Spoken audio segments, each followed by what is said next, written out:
अभी तो 10 मिनट है।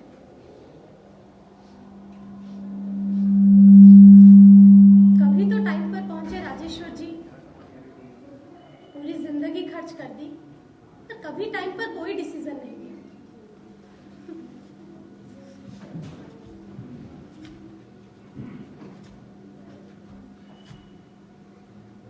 कितना सेल्फिश होता है ना इंसान। रिश्ते भी अपने सुविधा के लिए बनाता है और अपने ही सुविधा के लिए उसे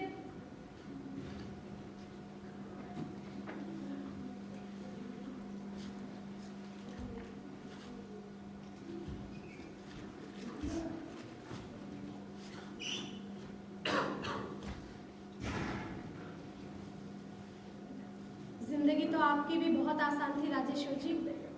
इसे कठिन तो आपने बनाया। आपको हमेशा घमंड रहा खुद पर, कुछ ना होने का घमंड। क्या लिखा आपने?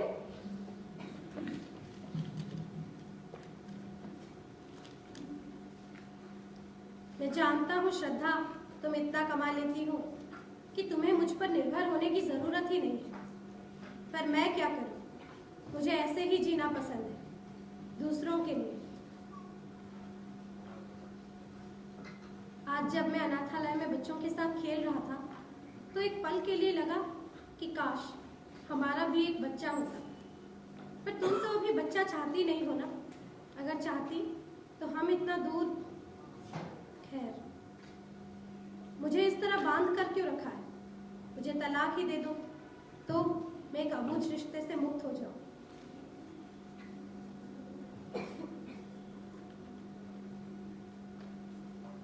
अनाथालय में खेल रहे बच्चों को देखकर तो तुम्हारा दिल धड़का। और क्या कभी ये सोचने की कोशिश की कि जिनको तुम अनाथ कर चले आए उन पर क्या गुजरती होगी?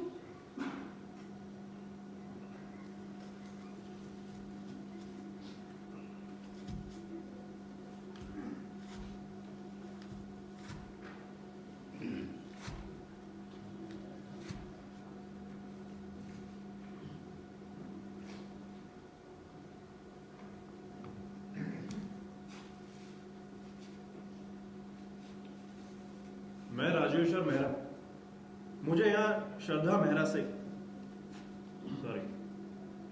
श्रद्धा श्रीवास्तव से मिलना था। क्या आप बता सकती है कि वो कहाँ? तुम कौन हो तुम? और ये तुम्हारी सूरत श्रद्धा से इतनी मिलती है? हाँ, मैं उन्हीं की बेटी हूँ। वैसे ही तेवर, वैसी ही आंखें, ये तुम्हारे पैरों को क्या हुआ? मेरे ख्याल से आपको इसमें इंटरेस्ट नहीं होना चाहिए। क्या मैं तुम्हारा नाम जान सकता हूँ? क्या फर्क पड़ता है राजेश्वर जी? जब आपके और मेरे बीच में कोई रिश्ता ही नहीं तो संबोधन की जरूरत ही क्या? ठीक, कम से कम अपना सरनेम तो बता सकती हो ना? क्या ये जानना चाहते हैं कि मैं किसकी औलाद हूँ? नहीं बेटी, प्लीज।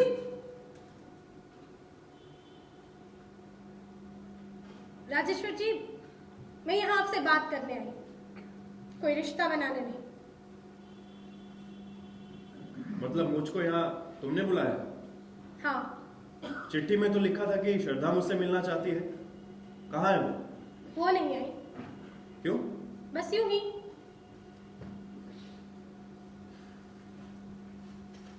रुकिए, मुझे आपसे बात करनी है। क्यों? मैं तुमसे क्यों बात करूं? जब मेरे और तुम्हारे बीच कोई संबोधन ही नहीं तो क्यों? तो आप संबोधन को महत्व देने लगे? राजेश्वर जी, क्या हो? मुझे देखकर वो रिश्ते याद आ गए जो आपके लिए सिर्फ संबोधन ही थे। क्या मतलब?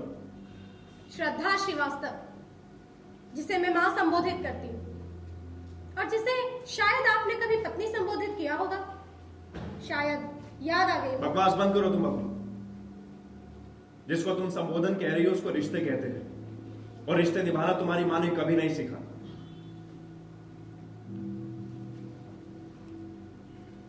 क्या मैं तुम्हारी उम्र जान सकता हूं? 20 साल। 20 साल? यानी मेरे जाने के 1 साल के भीतर उसने दूसरी शादी कर ली। लेकिन वो तो औलाद नहीं चाहती थी, हमेशा से ही कहती थी। हाँ, शायद बच्चे पालने की मेरी औकात नहीं रही होगी इसलिए। तुम्हारे पिताजी क्या करते हैं? ओह, शायद मुझे ये भी नहीं पूछना चाहिए, है ना? आपने क्यों छोड़ा उन्हें? मैंने छोड़ा उसे। तुम शायद जानती नहीं कितनी महत्वाकांक्षी थी तुम्हारी मां। उसको छोटी छोटी जरूरतें भरने के लिए भी रिश्ते सिर्फ जरूरत लगते थे। और आपको रिश्तों की सिर्फ जरूरत थी। अपनी मां की भाषा बोल रही हो तुम? बेटी हूं उनकी। तो मैं भी तो सिर्फ एक औलाद चाहता था, इससे ज्यादा कुछ नहीं चाहा मैंने।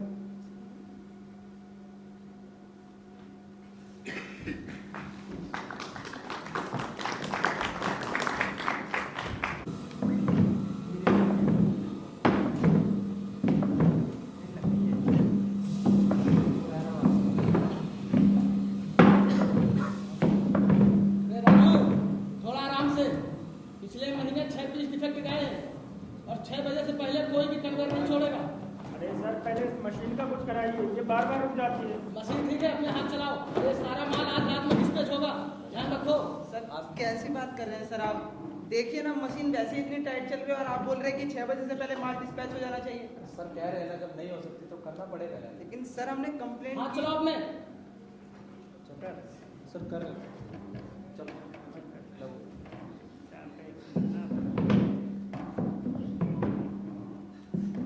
थोड़ा कलर और डाल इसमें। सारा तो डाल दिया, ये रंग काला होता है ना, डाल दे सारा। टेप पेच कीजिए।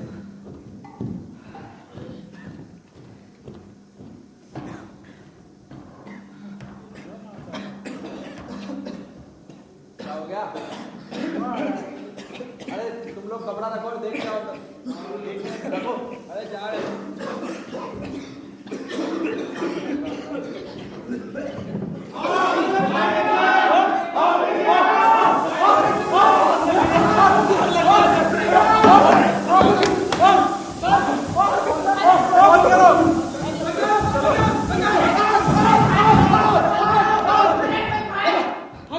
Hello sir, fire station sir. Hello sir NGO से। सर यहाँ आग लग गई सर, कई मजदूर घायल हो गए सर। जी सर, बिल्कुल ठीक है सर।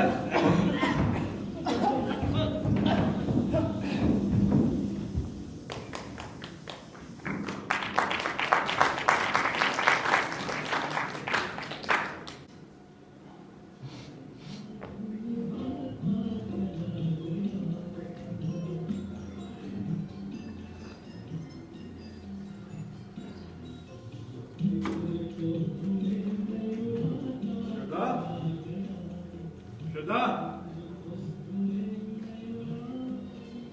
श्रद्धा,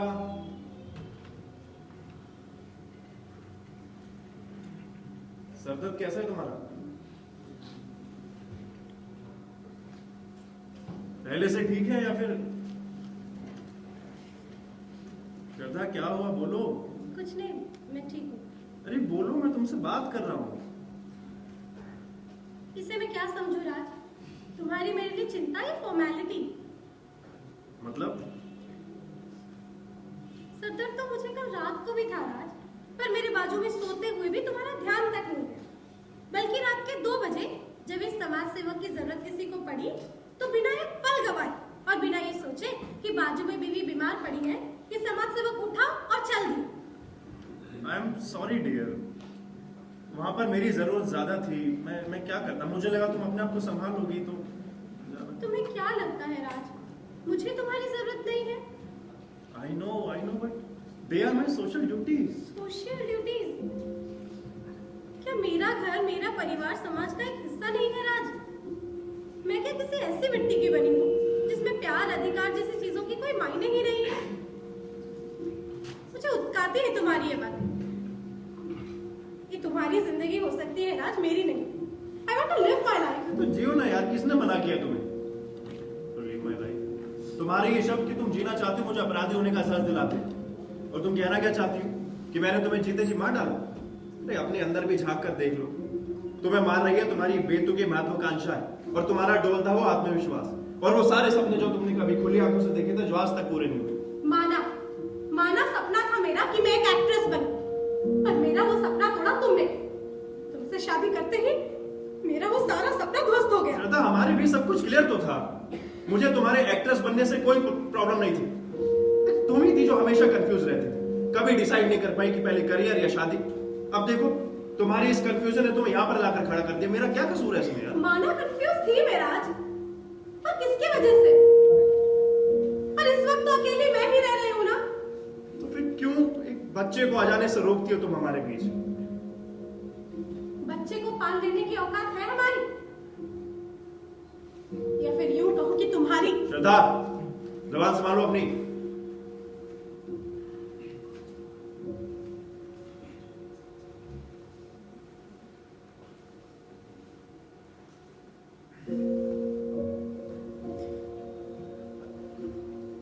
देखो श्रद्धा, अरे आई लव यू ना। अरे तुम एक काम क्यों नहीं करती? तुम कोई थिएटर ग्रुप ज्वाइन कर लो ना। उससे क्या होगा कि तुम्हारा मन लगा रहेगा और ये तुम्हारी एक्टिंग की स्किल्स भी पॉलिश हो जाएगी। देखो मैं तुम्हारे साथ हूँ, आई लव यू। मुझे तुम्हारी जरूरत है राज। सोते जागते, उठते बैठते, घर में बाहर, हर जगह। मेरा कोई भी सपना बिना तुम्हारे पूरा नहीं हो सकता। I love you. I love you too. एक सेकंड।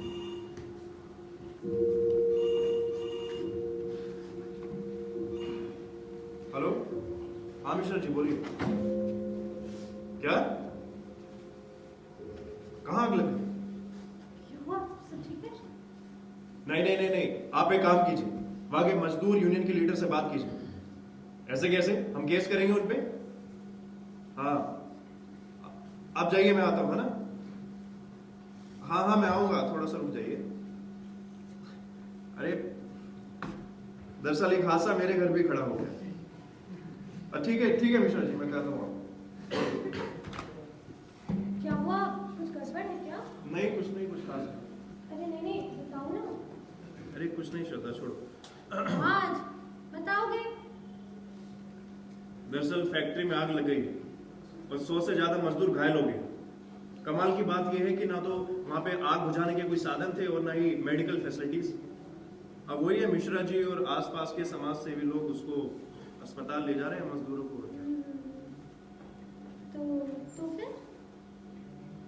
तो फिर क्या? कुछ नहीं, अब मैं घर पे रहूंगा। मुझे घर में भी तो समय देना है ना। प्लीज राज, मैं इतनी मतलब ही नहीं हूँ। You do one thing, आप जाओ, I will answer। Such? so sweet, thank you so much, thank you. देखो हम शाम को बाहर खाना खाने चलेंगे, ठीक है? मैं आऊंगा, हाँ, मेरा इंतजार करना। बाय।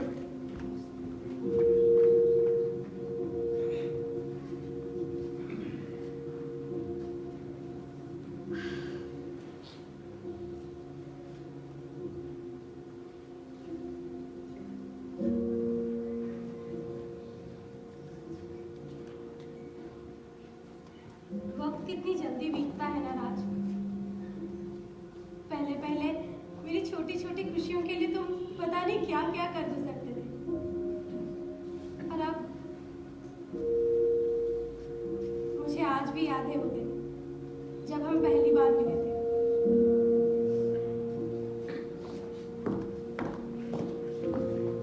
कबूल करती हूँ कि पाप किया है मैंने अपने माँ के भाई से प्रेम किया, पर इस दुनिया के बंधनों के बीच एक वही तो था जो मेरे करीब आया था। उसने मेरे हृदय को स्पर्श किया, मेरे पास आया, लाड किया, दुलराया। मुझे क्या पता था जिसके साथ एक होने की तीव्र इच्छा हो, अगर वो माँ का भाई निकले तो सब कुछ एक पाप में बदल जाएगा। अरे कुल 14 साल की तो थी मैं, पाप क्या होता है ये तो मुझे मालूम भी नहीं था। माँ की सौगंध।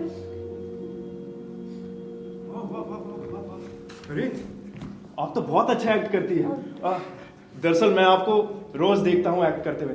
क्या हम पार्क में बैठ के बात कर सकते हो 2 मिनट? प्लीज प्लीज मना मत कीजिए, प्लीज आइए, प्लीज प्लीज कम कम कम। अब बैठिए ना प्लीज। क्या मैं आपका नाम जान सकता हूँ? श्रद्धा। श्रद्धा, बहुत ही खूबसूरत नाम है आपका। बिल्कुल आपकी तरह। दरअसल मेरा नाम राजेश्वर है और लोग मुझे राज बोलते हैं। राज?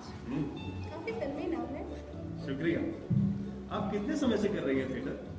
2 साल। 2 साल से? ओह, आप बहुत अच्छा करती है। दरअसल मैं यहाँ से गुजरता। अरे भाई साहब। Excuse me?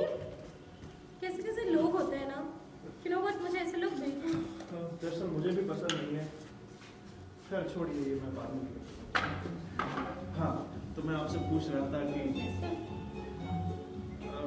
हाँ, दरअसल मेरा काम ही कुछ ऐसा है। क्या काम करते हैं आप? मैं सोशल सर्विस करता हूँ। ओह अच्छा, नाइस। तो मैं आपसे पूछ रहा था। अरे सर, क्या शायरी लिखते हैं सर आप? मैं बात अपना हाथ नहीं, नहीं, नहीं, अरे। सर मेरी आंखों ने आपको देख लिया सर, मैं कब से ज्यादा सर मैं आपकी शायरियाँ पढ़ता हूँ सर, आपकी किताबें आपकी अच्छी अच्छी। ठीक है, आप बाद में बोलिए प्लीज, मैं थोड़ा सा बिजी हूँ। अभी नमस्ते। आप जाइए, मैं आपसे बात करूँ। खैर आप बैठिए। आप शायरी करते हैं? जी, मैं शायरी भी करता हूँ। वैसे मुझे शायरी बहुत पसंद है। सच? आपको भी पसंद है? हाँ, कुछ सुनाइए ना। पक्का? पक्का।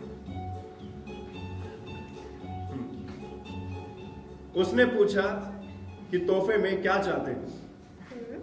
उसने पूछा कि तोहफे में क्या चाहते हो? मैंने कहा वो पहली मुलाकात जो कभी खत्म ना हो। इश्क।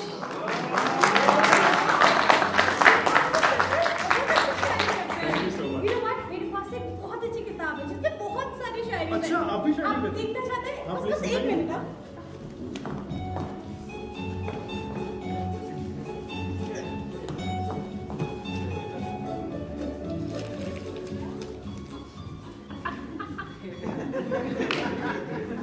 अरे दरअसल वो शायद ये सब प्लान था। नहीं, प्लान कुछ नहीं था। दरअसल वो You know what? मुझे यहाँ पे आना ही नहीं चाहिए था।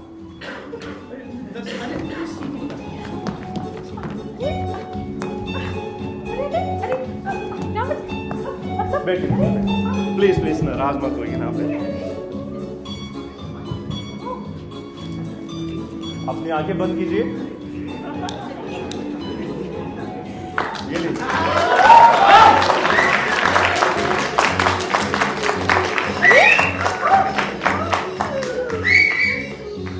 Oh my God! Bye. आपको पता है तो बर्थडे है और मेरे को पता था। आपको याद था? बिल्कुल अरे सरप्राइज प्लान किया है आपने। Surprise तो मुझे Yes. बहुत पसंद है। Oh my God! Oh my God!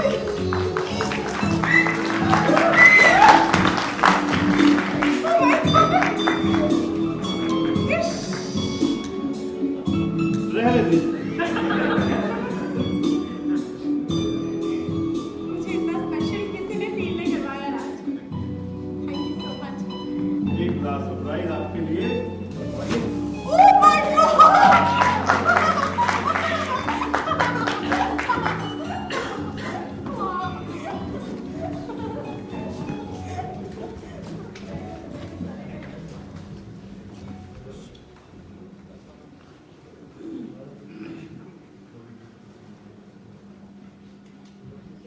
क्या थे वो दिन?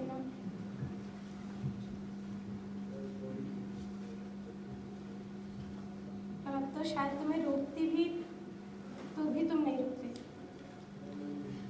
तो फिर क्यों ना मैं भी इसी हवा में बहना सीख लूं?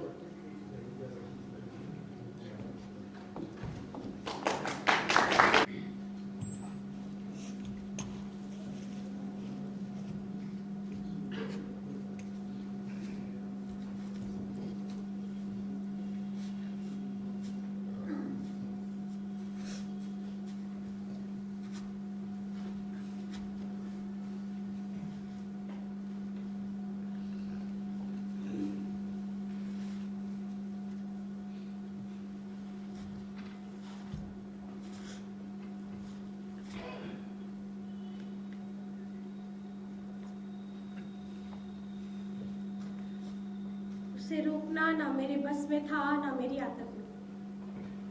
मैं ये भी नहीं कह सकती थी कि वो सिर्फ अपने लिए जीता था। उसको लगता था हर उस व्यक्ति को उसकी जरूरत है जो कमजोर है, अकेला है। तो क्या मैं कमजोर और अकेली नहीं थी? होता है, किताब को जितना आंखों के पास लाओ शब्द उतने ही धुंधले हो जाते हैं, और मैं उसकी आंखों की धुंधलाहट हो रही थी शायद। धुंधलाहट सिर्फ मेरी आंखों पे थी ऐसा नहीं था, कहीं ना कहीं ये धुंधलाहट उसने भी अपनी आंखों पर ओढ़ रखी थी। जानती हूं, इंसान अपने आप को सबसे ज्यादा कमजोर कब महसूस करता है? जब वो ये डिसाइड कर ले कि वो जिससे सबसे ज्यादा प्यार करता है उसके अलावा उसकी कोई मंजिल ही नहीं। सारे सपने, सारे इच्छाएं उसी से शुरू होकर उसी पे खत्म हो जाते हैं, और जब कुछ नहीं बचता तो सपनों के पीछे भागने लगता है। ऐसे वे सपने भी उससे दूर भागने लगते हैं।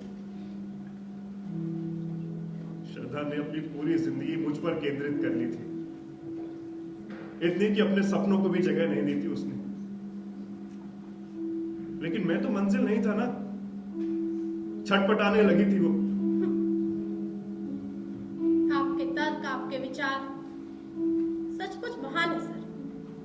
मैं तो मंजिल नहीं था ना। तुम्हें ये सुनकर अच्छा नहीं लगा, मैं समझ सकता हूं, क्योंकि वो मां है तुम्हारी। पर क्या जीवन सिर्फ यही मांगकर और सुनकर चल सकता है जो हमें अच्छा लगे? खुशियों की बहुत छोटी छोटी किश्तें होती हैं सर। कई बार तो आप समझ ही नहीं पाए। जब ये खुशियां आपके पास आई, आपने उसे ठीक से निहारा तक नहीं। शायद श्रद्धा का उतावलापन, उसका प्रेम, उसका असमंजस मेरे दिलो दिमाग पर इस कदर हावी रहा कि खुशियों और दुखों के अंदाजे लगाना मेरे लिए असंभव हो गया। जिंदगी जीने के लिए उसकी मासूमियत, उसका प्रेम मेरी कमजोरी बन गया था, और उसकी नादानियां, उसकी बेवकूफियां मेरे मन का सुकून थी। रिश्ते जब बनने की प्रक्रिया में से गुजरते हैं तो ठहराव चाहते हैं, और उसका मन हमारे रिश्तों में ठहराव चाहता था। लेकिन पता नहीं मैं क्यों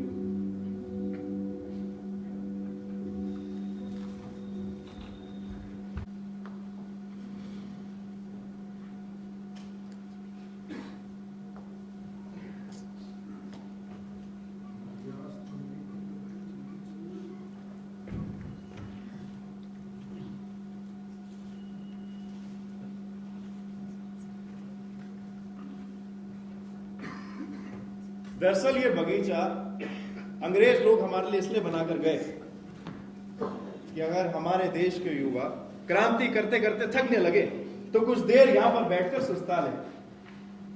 क्या मैं यहां पर बैठ सकता हूं? Thank you. मुझे श्रद्धा से मिलना था, क्या बता सकती है कि वो कहां पर है? आपके लिए पूरा 1 घंटा इंतजार करने के बाद वो यहाँ से चली गई।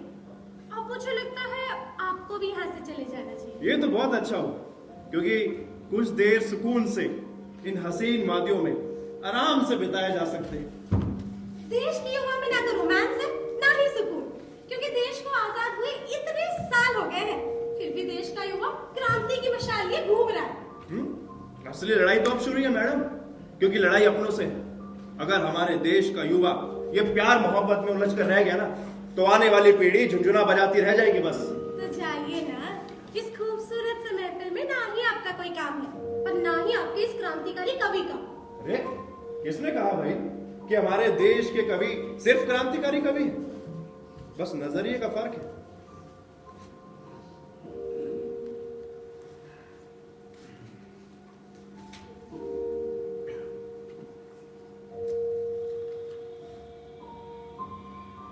मैं जिसे ओढ़ता बिछाता हूं वो गजल आपको सुनाता हूं।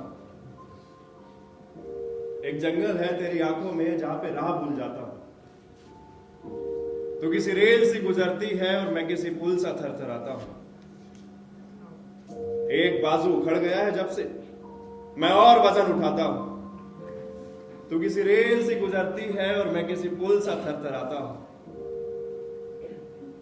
मैं तुझे भूलने की कोशिश में आज उतने ही करीब पाता हूं। तू किसी रेल से गुजरती है और मैं किसी पुल सा थरथराता हूं। कौन ये फासला मिटाएगा?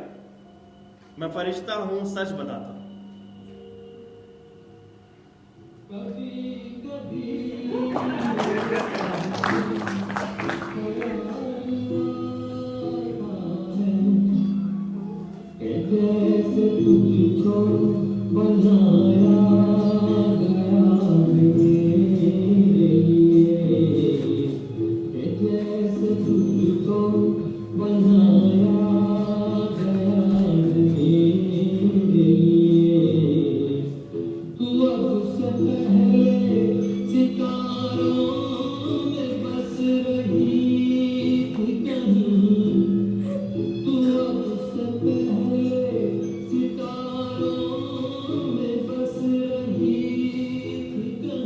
जानते हो राज, मैं हमेशा सोचती हूँ कि तुम्हारे दिल में समाज के लिए जो जुनून है ना, काश ये मेरे प्यार के लिए भी होता। समाज के लिए जितना जुनून मेरे दिल में है उससे ज्यादा तुम्हारे लिए भी है। मैं बस जता नहीं पाता हूं। जानती हूँ और महसूस भी करती हूँ। बस जलन होती है कि अगर तुम सोशलिस्ट ना होते तो जबरदस्त रोमांटिक इंसान होते। रोमांटिक तो मैं पैदाइशी हूँ मैडम। खैर ये सब छोड़िए, आप बताइए कि इतनी उतावली हो रही थी, कुछ बताने के लिए क्या बात करनी थी? ये बात तो सच है राज कि मैं सिर्फ तुमसे मिलने के लिए बेताब रहती हूँ।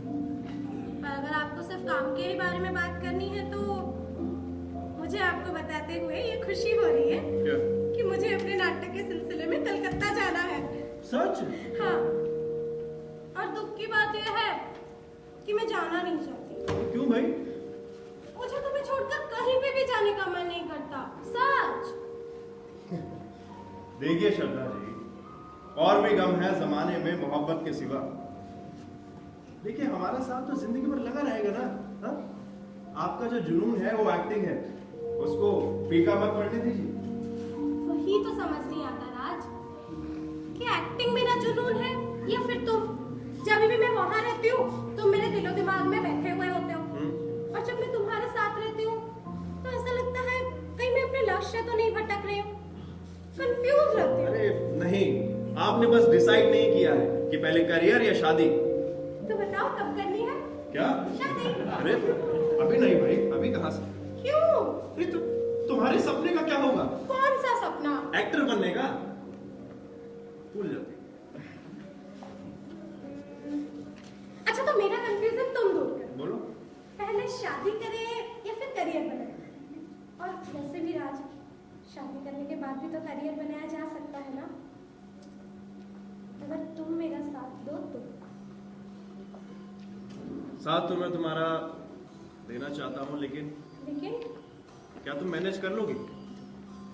मैं घुमक्कड़ फकीर समाज को समर्पित इंसान मेरा साथ निभा पाओगी?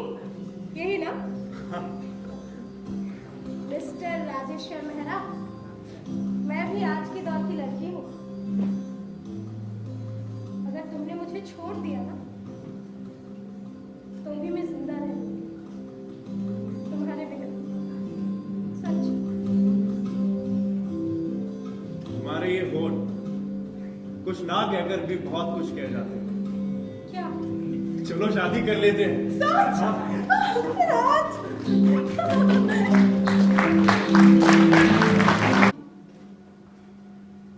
सपने सिर्फ सपने होते हैं, वास्तविकता की जमीन पर आकर हकीकत से टकराकर टूट जाते हैं। सपनों का टूटना या साकार होना उस मन पर निर्भर करता है जो खूबसूरत सपने आने पर अपनी आंखें ना खोलता हो। जिंदगी की आपाधापी और उसके बीच देखे सपने अक्सर विचलित कर देते हैं और हम सपनों से भटक जाते हैं। श्रद्धा ने अपने सपनों के लिए ना तो कभी अपनी आंखों को बंद किया और ना ही मेरे प्रेम के लिए अपनी आंखों को खोला। क्यों? आपका कोई ऐसा सपना नहीं था जो मेरी माँ का भी सपना हो? ऐसा कोई सपना? था ना मेरा भी सपना, एक बेटी का सपना, लेकिन वो सपना मैं अकेला ही ढूंढा रहा। तो आपने क्या किया? आपने भी तो अपने सपनों के बीच उन्हें कभी आने ही नहीं दिया। आपने तो अपनी दुनिया अनाथालय में खेल रहे बच्चों के साथ बना ली थी ना।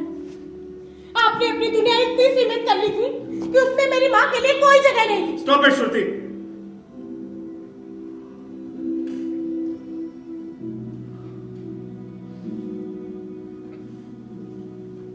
क्या जान सकती हूँ ये नाम किसका था? मेरे ख्याल से तुम्हें इसमें इंटरेस्ट नहीं लेना चाहिए।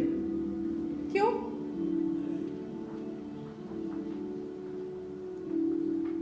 ठीक है सर, अगर आप नहीं चाहते तो नहीं पूछूंगी। बस एक पल के लिए लगा कि किसी ने इतने गुस्से में भी किसी को बहुत स्नेह से पुकारा। जानती हो, श्रद्धा और मैं दोनों चाहते थे कि अगर हमारे यहाँ कोई संतान हो तो वो एक बेटी हो। मैंने तो उसका नाम भी डिसाइड कर लिया था, श्रुति। छोटे छोटे पैरों से मेरे आंगन में दौड़ती, इटलाती, ठुमक ठुमक कर चलती नन्ही सी श्रुति। मुझे बच्चे बहुत अच्छे लगते हैं। उनका स्पर्श, उनकी खुशबू, उनका एहसास, और वो एहसास 100 गुना बढ़ जाता है जब वो एक छोटी सी बेटी।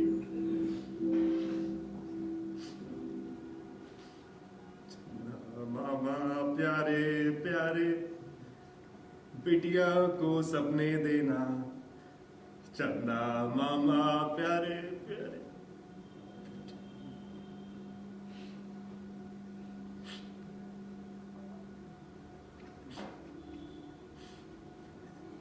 ऐसा नहीं था कि हमारे बीच सिर्फ मतभेद थे, जरूरतें हमें तोड़ रही थी और अभाव हमें कहीं परेशान कर रहे थे। मैं मानता हूं कि समाज के लिए मेरा समर्पण मुझे उससे दूर ले जा रहा था, और मेरा जीवन उसके बिना किसी अज्ञात रास्ता की यात्रा पर था जो आज भी है। वो मुझसे बहुत प्यार करती थी, लेकिन कोई उम्मीद नहीं रखती ऐसा मुझे लगता था। लेकिन मैं गलत था। लेकिन मैंने भी तो एक सपना जोड़ लिया था, एक बेटी का सपना।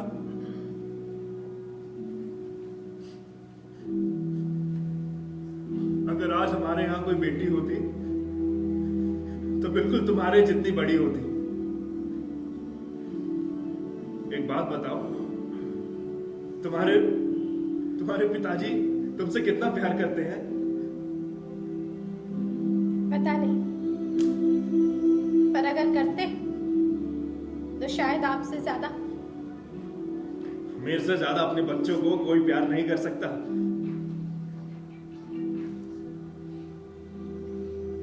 सॉरी। श्रद्धा कहती थी हमारे यहां बच्ची होगी तो बिल्कुल उस पर जाएगी। मैं भी यही चाहता था।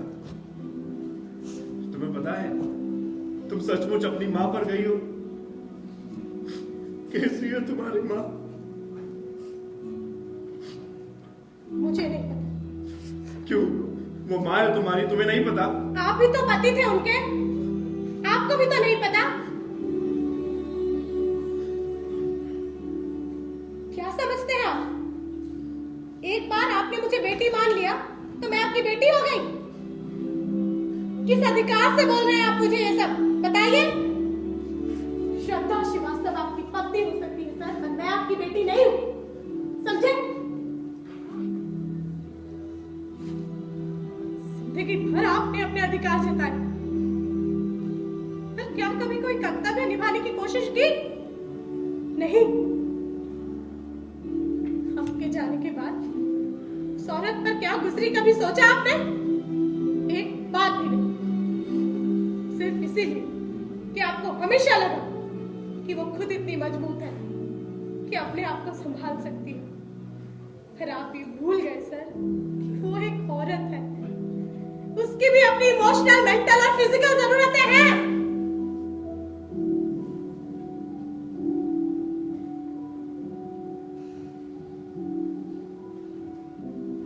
आपके जाने के बाद एक हाशिए पर चली गई थी मेरी माँ की जिंदगी, पर उन्हें जिंदा रहना था मुझे पैदा करने के लिए।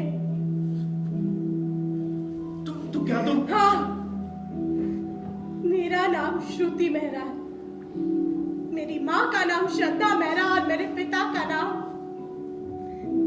राजेश्वर मेहरा। बेटी, प्लीज प्लीज, मैंने बिना पिता के और इस अपाहिज शरीर के बोझ को ढोने की आदत बचपन में ही डाली। मेरी आदत मत खराब कीजिए सर, मत खराब कीजिए। मुझे किसी की सहारे की जरूरत नहीं है। कितना कमाल करते हैं ना आप सर कि जब मैं आपसे मिली आपने मेरा नाम सिर्फ इसीलिए पूछा ताकि आप ये इत्मीनान कर लें कि मैं सचमुच आपकी बेटी हूं कि नहीं। सिर्फ ये जानने के लिए कि आपके जाने के बाद मेरी माँ ने दूसरी शादी की कि नहीं, और उम्र सिर्फ इसीलिए कि आपके जाने के कितने साल बाद। सचमुच राजेश्वर जी, आपके लिए रिश्ते संबोधन से ज्यादा और कुछ भी नहीं है। Bus stop it. क्या होते हैं ये संबोधन? क्यों होते हैं ये संबोधन? किसके लिए होते हैं संबोधन? संबोधन, एक संबोधन कि तुम मुझे पिता कहो। इस आस में पूरा जीवन काट रहा हूं मैं। क्या तुम यहां तक चलकर इसलिए नहीं आई कि मैं तुम्हें बेटी कहूं? संबोधन, तुम्हारी माँ और मेरे बीच जो रिश्ता था हम उसे प्यार से संबोधित करते थे, लेकिन जिंदगी ऐसे नहीं चलती। उसके चलते रहने के लिए रिश्तों पर यकीन होना जरूरी है जो हमने कभी साथ में जोड़े हो।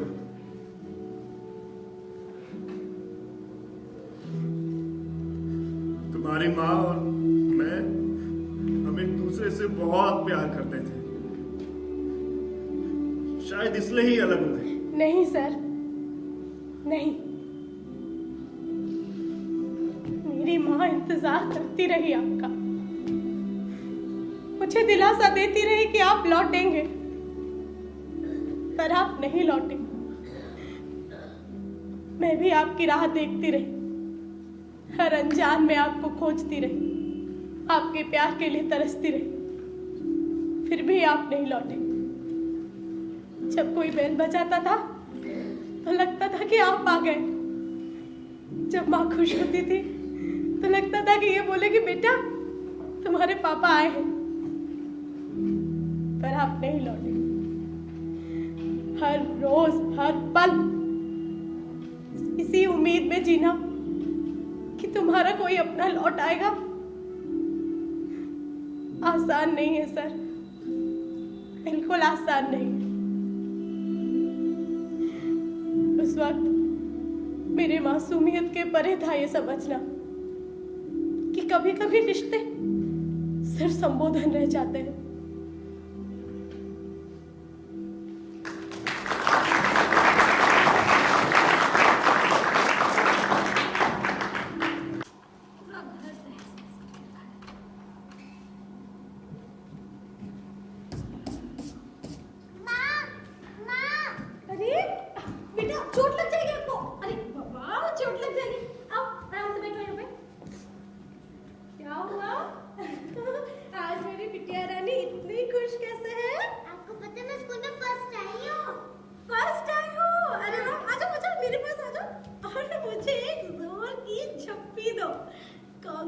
बेटा मैं बताओ। फर्स्ट आई ना, इसलिए हमारी क्लास टीचर ने मुझे डांस प्रोग्राम में सिलेक्ट कर लिया। Oh my God, आपको सिलेक्ट कर लिया। हाँ, मेरी बेटी डांस करेगी। हाँ, मेरी बेटी जरूर डांस करेगी। कब है बेटा? मंडे को फादर्स डे है ना तब। अच्छा, आपने प्रैक्टिस कर लिया? हाँ, गाना बजा, मैं डांस करके दिखाती हूँ। ठीक है बेटा, बस 1 मिनट। ये वाला था ना?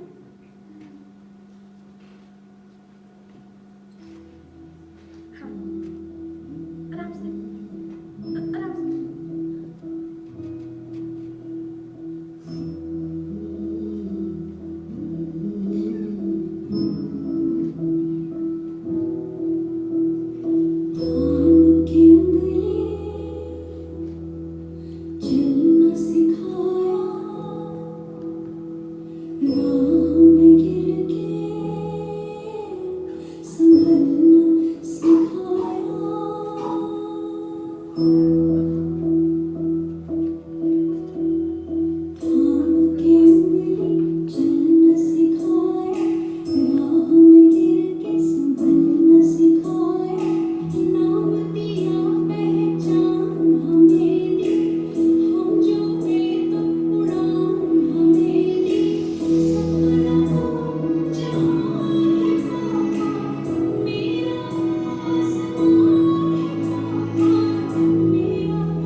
आपके लिए टॉय स्वीट सब कुछ लाए।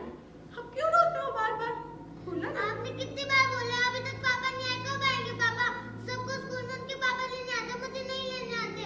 सबको गिफ्ट भी पापा देते, मुझे नहीं देते। फादर्स डे पे मैं किसको की विश करूंगी?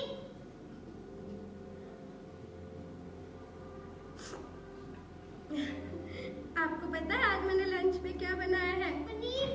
पनीर। आपका फेवरेट डिश है ना बेटा पनीर। आज मैं अपने बिटिया रानी को अपने हाथों से पनीर खिलाऊंगी। फिर क्या होगा बेटा? मेरा पेट भर जाएगा। हाँ, आपका पेट यहाँ भरेगा, यहाँ भरेगा और आओ आओ मेरे साथ आओ। मैं खुद आपको खिलाऊंगी आज, है ना? और उसके साथ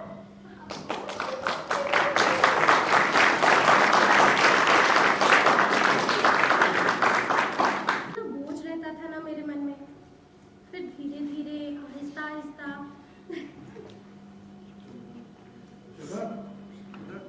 हाँ यार ये देखो ना, मैंने हमारी बेटी के लिए ना एक लोरी लिखी है। क्या एक बार तुम देखोगे? राज, तुम मुझे डायलॉग याद करने में हेल्प करोगे प्लीज? हाँ क्यों नहीं। हाँ, देखो ये वाला बेटा यहाँ से, ठीक है? क्या फर्क पड़ता है? किसी ने तुम्हारे बारे में ये सोचा, वो सोचा, कुछ फर्क पड़ता है? बला से वो रहती हो 4 दीवार में, जूते की नोक पर। एक हद आ जाती है ऐसी कि सब कुछ एकदम बेकार लगने लगता है। फिजूल वाहियात रिश्ते और जज्बे टूट जाते हैं। बस छन, शीशे की छन। सुनिए तुमने, और तुमने बहुत भली लगती है। नाजुक नाजुक से रंगीन बर्तन उठाओ, पूरी पूरी से छन। कैसा था? अरे वाह, बहुत अच्छा यार, बहुत अच्छा। तुम तो बहुत अच्छी एक्ट्रेस हो यार। आ जाओ जल्दी से आगे आगे। हाँ आगे चलो। हाँ, आगे का क्या है? ये घर वाकई में, हाँ, ये घर वाकई में बहुत संभला हुआ है। रंजीत खुद ही ये सब करते हैं या? एक नौकर है बहुत होशियार। शादी क्यों नहीं करते? कोई मिली नहीं पसंद की। कैसी चाहते हैं? ओ, अंदाजा लगा लेती हो तुम? लगा लिया है। क्या? इस घर के लायक हो जो। कैसी? भूल गई। क्या था? वो टाइप ही दूसरी हाँ। होती है। वो टाइप ही दूसरी होती है। शादी शादी वाली।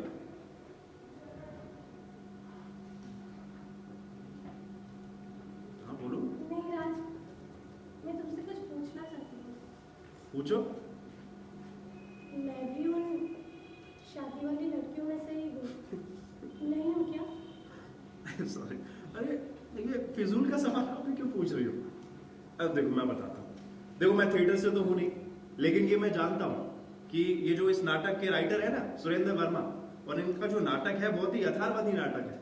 अब देखो ऐसा जरूरी तो है नहीं कि वो जो भी नाटक में लिखे वो हमारी जिंदगी पर भी लागू हो, है ना? तुम बहुत अच्छी वाइफ हो, मेरी प्रेमिका भी तो हो तुम।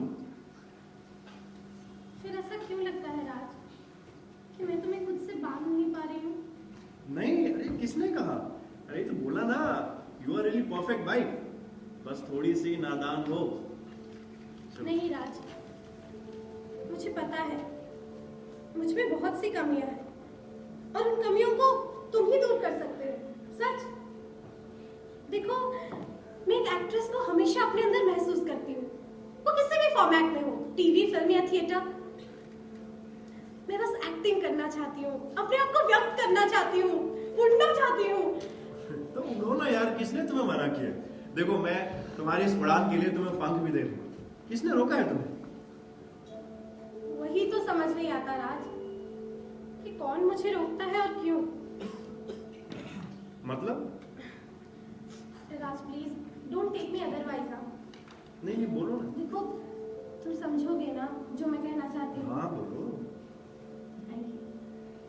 देखो, जब से मैंने होश संभाला तब से लगा कि एक्टिंग ही मेरा जुनून है, पर जब अचानक तुम मेरी जिंदगी में आ गए तो ऐसा लगा कि मेरा जुनून तो तुम हो। सिर्फ एक ही मकसद कि कब हम हमेशा हमेशा के लिए एक हो जाए। पर जब हम एक हो गए तो लगा कि हम जुड़ नहीं रहे। एक अजीब सा अधूरापन हमारे रिश्ते को अखरता है राज, और यही अधूरापन मेरे रिश्ते के पर कतरता है। देखो, मुझे नहीं पता कि ये सब मेरे उड़ान के पर भी कतरता है, पर मुझे। हाँ बोलो, तुम बोलो। दरअसल मैं वो सब सुनना चाहता हूँ जो तुम्हारे मन में है। बोल। पर मुझे लगता है तुम्हें ठीक नहीं लगा ना? क्या फर्क पड़ता है यार? जो तुम्हें परेशान कर रहा है तुम बोल रही हो ना, तुम्हें खुशी मिल रही है, बोलती रहो। तो इतना तीखा रिएक्शन क्यों? अरे कमाल है यार, तुम बोल सकती हो, मैं रिएक्ट भी नहीं कर सकता।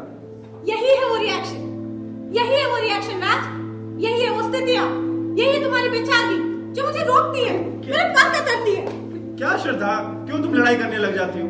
क्या हमारे साथ अभी तक गलत हुआ है? हाँ, क्यों तुम बार बार एक ही बात को? देखो मैं तुम्हारे साथ हूँ। अरे नहीं चाहिए तुम्हारा साथ, नहीं चाहिए, नहीं चाहिए तुम्हारी हमदर्दी। ये तुम्हारा प्यार, ये मुझे और कमजोर बनाता है। तुम जानती हो क्या बोल रही हो?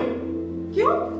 तुम सब दर्द में मुझे छोड़ के जा सकते हो और मैं अपनी फीलिंग्स भी नहीं बता सकती। छोड़कर जाने वाली बात मत करो श्रद्धा, तुम्हें पता था कि मेरा जाना जरूरी था और मेरा पॉइंट भी वैलिड था। अच्छा, और मेरा पॉइंट, मैं जो फील करती हूँ वो सब वैलिड नहीं है तुम्हारे लिए, या फिर तुम्हारे काम के आगे अब इम्पोर्टेंट भी नहीं? क्यों यार, क्यों तुम लड़ाई झगड़ा करने लग जाती हो? मुझे गलत क्यों समझती हो? हाँ, अरे जब सब कुछ सही चल रहा है हमारे बीच तो क्यों कॉम्प्लिकेट करने लग जाती हो? क्योंकि ये धोखा मुझसे और नहीं होता, नहीं होता कि सब कुछ सही चल रहा है, जबकि मुझे तुम्हें और करियर दोनों को हैंडल करना पड़ता है।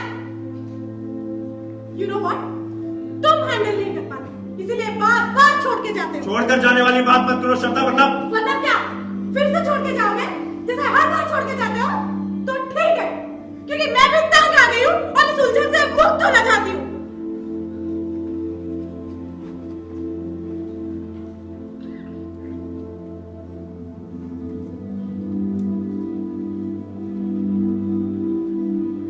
राज देखो, राज, राज, राज।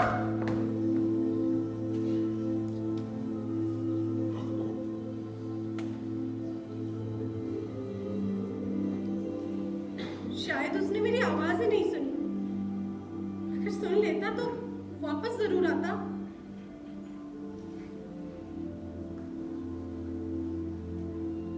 या फिर शायद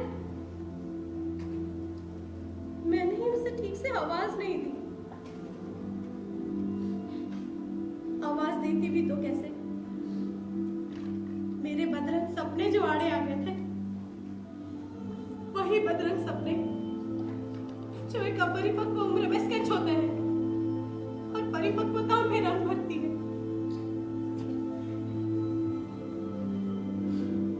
नहीं पहुंची मेरी आवाज उस तक। क्यों क्यों व्यक्तिगत सपने इस कदर हावी हो जाते हैं कि अपनों का अक्ष भी धुंधला दिखाई देता है?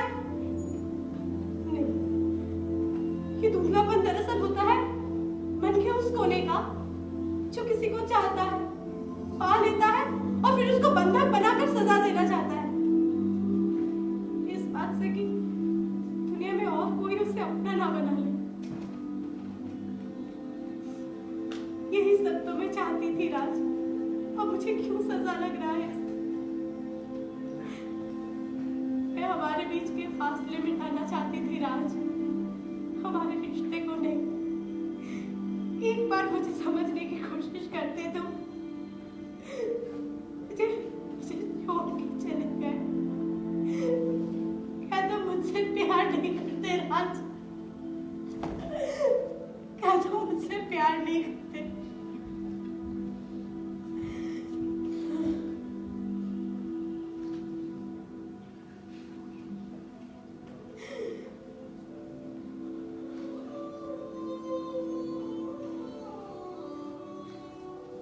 वो तेरे मेरे इश्क का एक शयन दौर सका।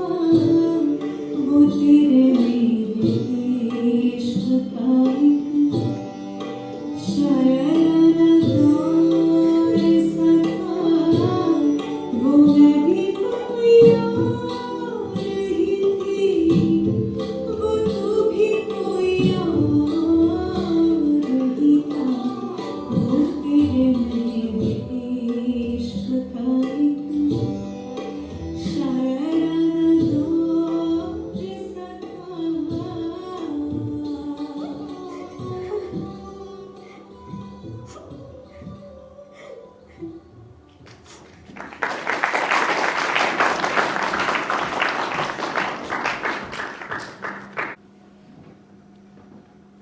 श्रद्धा, मैं आज भी तुमसे उतना ही प्यार करता हूं जितना पहले करता था। मैं सच कहता हूं, मेरी मेरी बात का यकीन मानो। आज मेरी बेटी 18 साल की हो गई है और आज मैं इस संबोधन को और भी गहरा महसूस कर पा रही हूँ। ये तुम्हारी कृति सुंदर है राज, बिल्कुल मेरी तरह। सॉरी, पर हमारे बीच में यही तय था ना। क्या तुम मुझे एक बार पिता नहीं कहोगी? नहीं, क्यों? पता नहीं क्यों, पर मेरा मन इस संबोधन के भार को उठा पाने का साहस नहीं कर पा रहा है। इतना तो बता सकती हो ना कि कैसी है तुम्हारी माँ, कहाँ है वो? क्या करेंगे जानकर? बस एक बार महसूस कर लूंगा। आपसे एक बात पूछूं? पूछो ना। क्या कभी आपने ऐसा महसूस किया है कि मेरी माँ आपके आसपास कहीं है, उसके पास से गुजर जाने का एहसास? हमेशा जिंदगी में जब तेज चलते चलते मुझे थकान महसूस हुई, उसकी खुशबू के एहसास ने नई ताजगी दी मुझे। और कभी ऐसा लगा कि वो आपके पास नहीं है? कभी नहीं। ये मेरी माँ का ही कमाल है सर। हर प्रत्यक्ष अप्रत्यक्ष रिश्ते में वो मौजूद रहती है, हर पल, हर क्षण। सुनो, मैं उसको एक बार देखना चाहता हूं प्लीज। और मैं जानता हूं कि इसका अधिकार मुझे नहीं है, लेकिन एक बार उसको नजर भरकर देख लेना चाहता हूं। रही बात तलाक की, तो मुझे देने में कोई परेशानी नहीं होगी, लेकिन पूरे 22 साल हो गए उसको देखे। मैं एक बार उसको देखना चाहता हूं बस। क्यों? आपने तो हमेशा महसूस किया है ना उनको। क्या उनका प्रत्यक्ष होना जरूरी है? शायद नहीं, लेकिन एक बार उसकी आंखों को देखना चाहता हूं। जो कुछ करना चाहती थी, जो कुछ बनना चाहती थी, देखना चाहता हूं इतने सालों बाद उसकी आंखों में वो चमक बरकरार है कि नहीं। पता नहीं क्यों उसका चेहरा मेरे दिमाग से जाता नहीं है। मैं एक बार उसको देखना चाहता हूं प्लीज। आप नहीं देख सकते उन्हें। क्यों? क्यों? उसका अधिकार है आपको। माना कि अधिकार नहीं है, लेकिन प्यार अधिकार से ऊपर होता है। कितना प्यार करते हैं आप उन्हें? अपने आप से भी ज्यादा। इसीलिए छोड़ा है उन्हें। वो मेरी भूल थी। पर आपकी भूल की सजा उन्होंने भुगती सारी जिंदगी। इसका अफसोस रहेगा मुझे सारी जिंदगी। और अगर वो इस दुनिया में ना हो तो कितना अफसोस रहेगा आपको? क्या कह रही हो? कम से कम सोच तो लो। मेरी माँ इस दुनिया में नहीं है और यही सच है।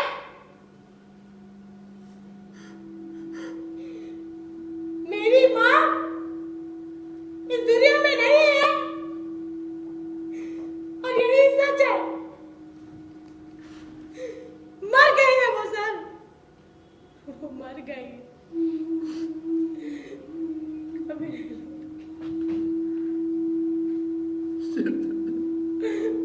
कभी नहीं लौटेगी वो सर। मेरी माँ कभी नहीं लौटेगी।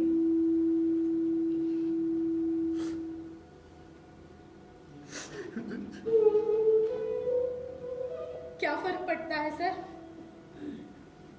एक संबोधन की ही तो मौत हुई है। जो जिंदा रहा वो रिश्ता, जो मर गया वो सिर्फ संबोधन। संबोधन। चलती हूँ सर। देखना था आपको, मिलना था आपसे, उस खुशबू को महसूस करना था जिसका जिक्र माँ हमेशा किया करती थी। मेरी माँ एक महान औरत थी सर, और आप सचमुच एक बहुत भले इंसान हैं।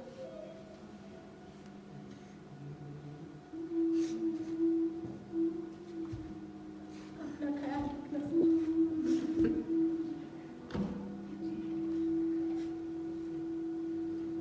चलती हूँ।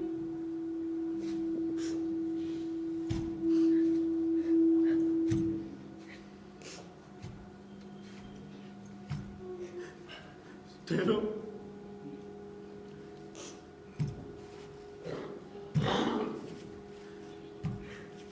शायद अभी तक तुम्हारे और मेरे बीच सिर्फ संबोधन ही है,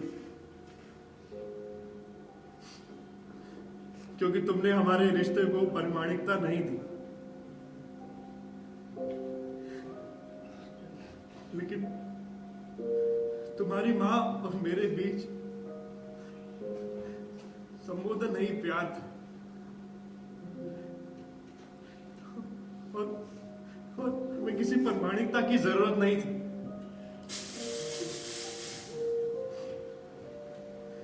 जो रिश्ता 22 साल अलग होने के बाद भी खत्म ना हुआ हो, वो किसी संबोधन का मोहताज नहीं है। अगर किसी के मर जाने से रिश्ते खत्म हो जाते तो ये पूरी दुनिया रिश्तों की दुविधा में नहीं जी रही होती।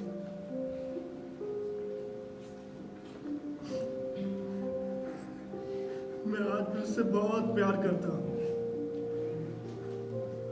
और हमेशा करता रहूंगा। उसका अस्तित्व मेरे अंदर जिंदा रहेगा मरते दम तक।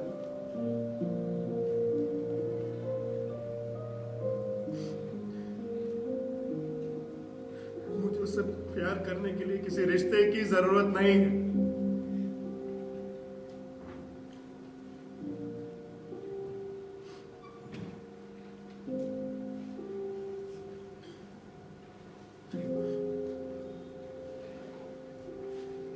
मैं चलता हूं बेटा,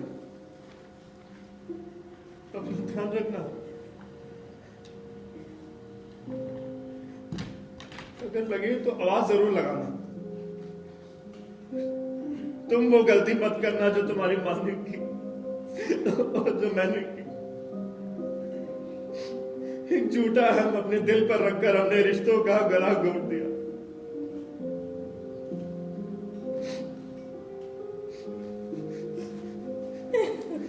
ध्यान रखना बेटा। I love you.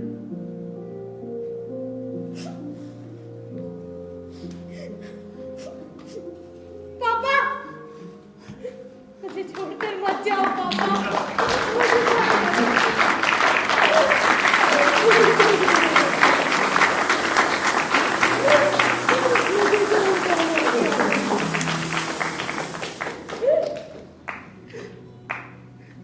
काश तुम्हारी माँ ने भी मुझे ऐसे ही पुकार लिया होता, या मैं ही रुक जाता।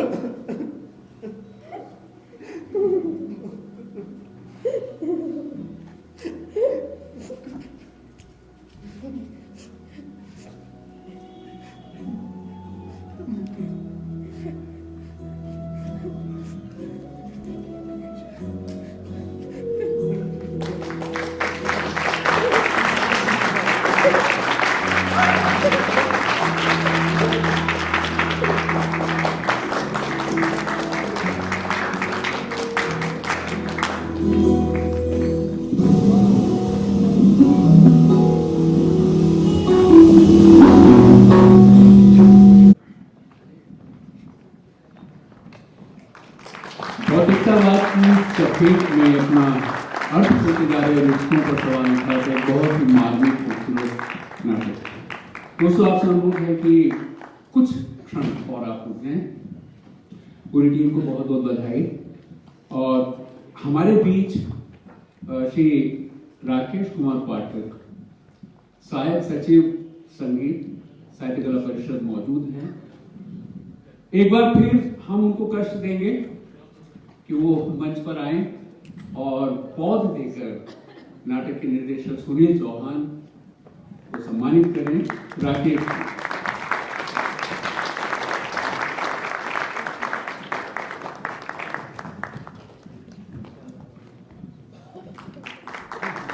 सर सुनील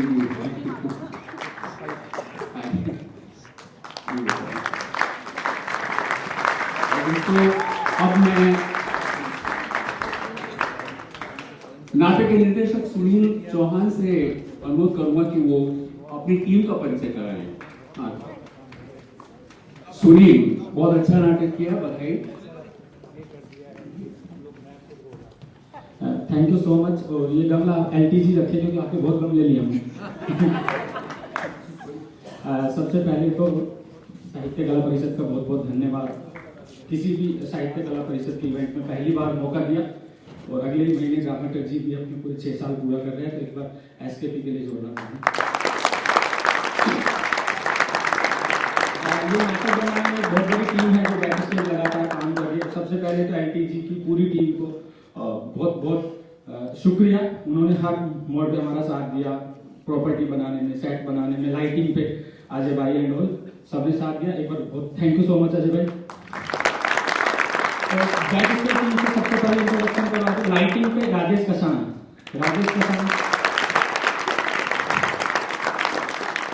म्यूजिक अभ्युदय मिश्रा,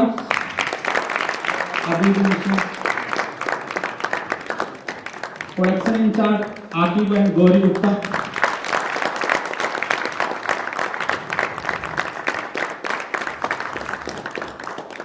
राजेश किसान, आप भी आ जाओ। और जितनी भी बैक स्टेज टीम के प्लीज आ जाओ। सबके नाम लेना थोड़ा मुश्किल है, सबको घर जाना है। और एक बार मैं चाह रहा हूँ एक्टर अपना इंट्रोडक्शन खुद दे दे। निशांत सिंह,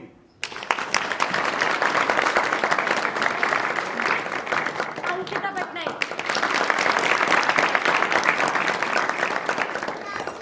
साक्षी मेहरा,